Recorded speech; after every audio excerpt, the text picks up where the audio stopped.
Alright, so nagbabalik tayo for another video and for today's experiment, no?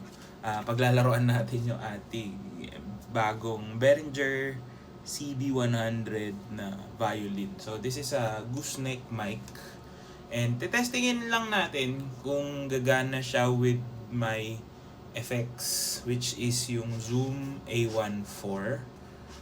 And I think kailangan mo ng mic amp kasi this is phantom powered. So open muna natin to just to see what's inside, no. Ngayon ko pa lang din to naman talaga kakalihutin kumbaga.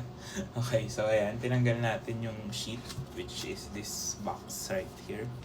So open lang natin.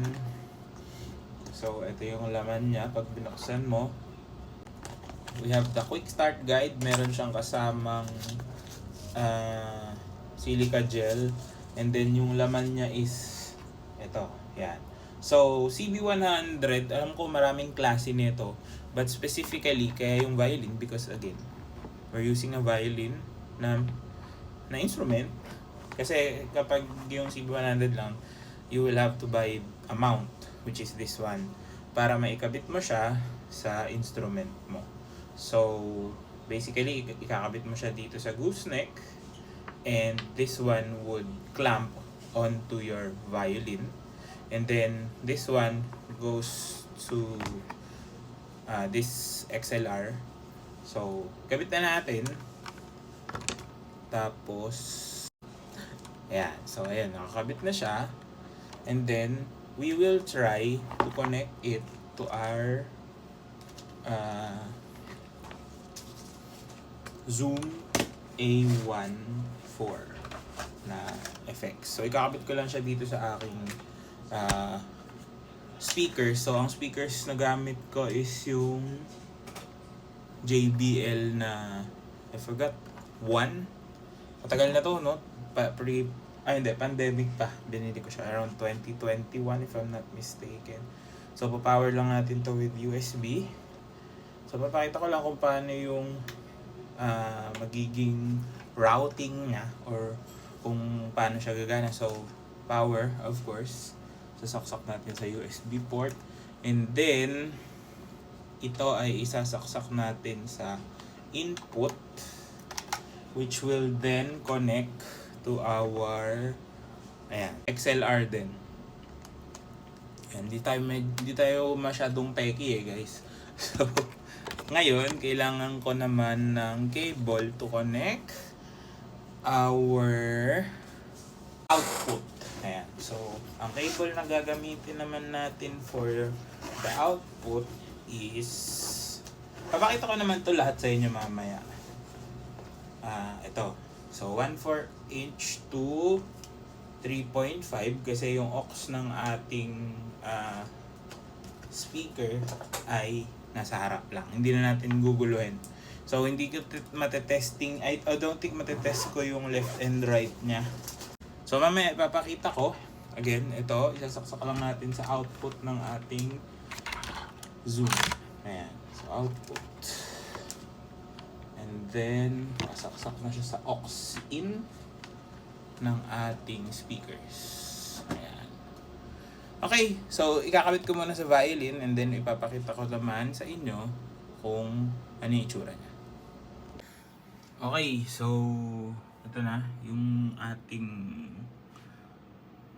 kung paano natin sinet-up. So, ito yung effects. Makakabit lang siya sa USB. And then, yung in goes to this, which is yung ating mic amp na may phantom. Ayan. So, naka-close pa siya. And yun ko lang nalaman na kailangan pa ng batteries. So, nilagyan natin ng battery. Kasi didiretso natin sa ating microphone. Tapos, yung out is the 1/4 inch going dun sa ating speakers. Ngayon, ikakabit ko lang sa violin and then testing natin kung maganda ba yung sound. Okay, so nakabit na natin yung ating CB100 to our violin. Again, nakaayos na din yung routing. And yun nga, kailangan mo talaga ng phantom power. So, pakinggan lang natin kung paano yung labas niya.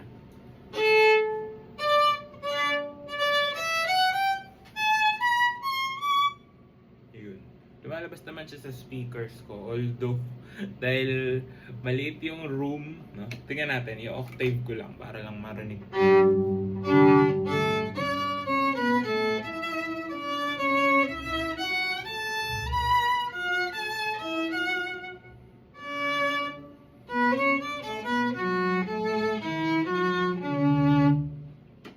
Okay? So, balik natin.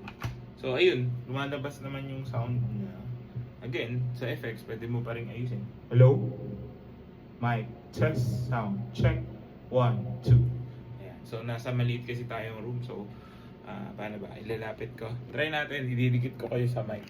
Ay, sa speakers.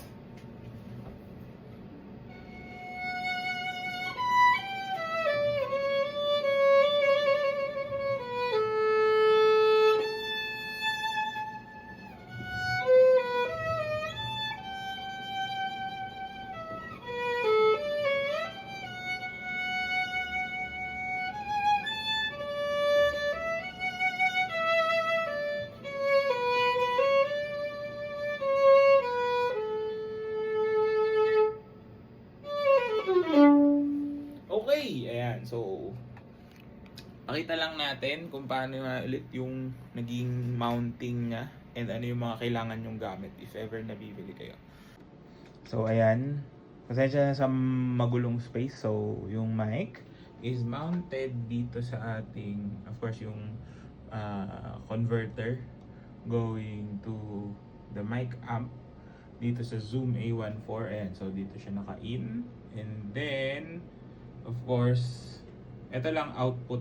You can use any output. Pero yung speakers ko, sa aux ko lang kinabit. Again, pinang testing lang. So, yung output naman niya kahit pwedeng sa DI box, pwedeng sa XLR, or pwedeng direct na din sa mixer. So, ganun lang naman siya kasimple.